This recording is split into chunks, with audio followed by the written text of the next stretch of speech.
ba na meron pa akong ituturo sa inyo na pwede niyong pagkakitaan? Uy, ano ba yan? Ako, bukod sa pagkain, ano pa yung pwede nating negosyohin?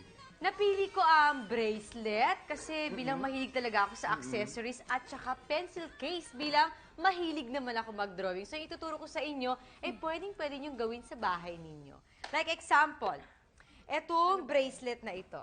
O, di ba ang ganda? Alam niyo ba na popsicle stick lang yan? Popsicle stick lang. Yes, ang gagawin lang dito, itong mga ito, ilalagay nyo sa water, papakuluan nyo lang. So pag kumulo na siya, syempre lalambot siya. Yes. Ang gagawin mo, kailangan mo lang ng baso, ilalagay mo lang siya inside. So overnight lang. So magiging ganito na yung forma niya. Okay. Pa-art na siya. Yes, nakaganyan na siya nang Matibay pwedeng na ba gawing to? bracelet. Well, hindi pa siya ganun katibay, pero kaya lalagyan natin siya ng design para at least, mas tumibay. Okay. Tapos yung forma dito sa wrist natin, mas maganda. Correct. So, parang ganito. Yung tinuro kanina. So, lalagay lang natin dyan. Tapos pag syempre, pwede nating adjust pag may mga tali-tali. Tal. Kasi pwedeng ganyan yung gagawa ko. Oh, ng yan. ganda. O, yun. Ay, Ganda Liza. niyan. Yes. Diba? Very creative. Ang next natin, itong pencil case. Pencil case. Kailangan lang natin is, Ay, eto, bote lang. Walang laman, syempre. Ang gagawin lang natin, ika-cut lang natin siya. Pero syempre, dapat maging maingat.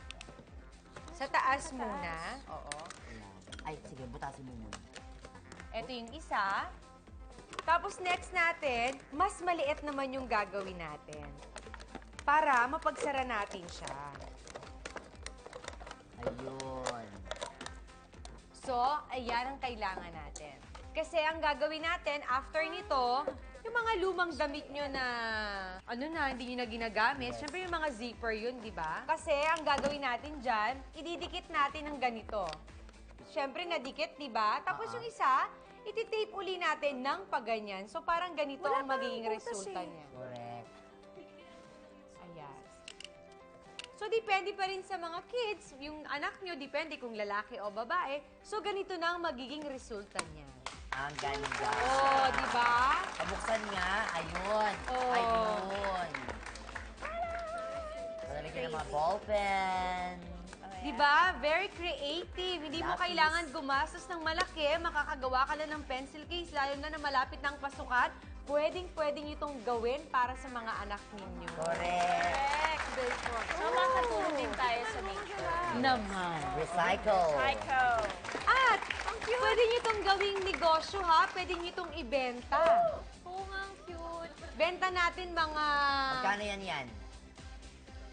500. 500. Grabe Ayan. yung 500! Malaki ang kita natin dyan. More or less, mga more or less siguro 20 pesos. 20 pesos. Diba? Hindi na masama.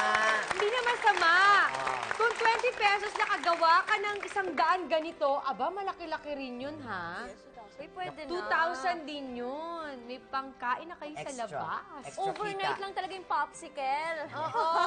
Totoo. Kanina. Ayan naman.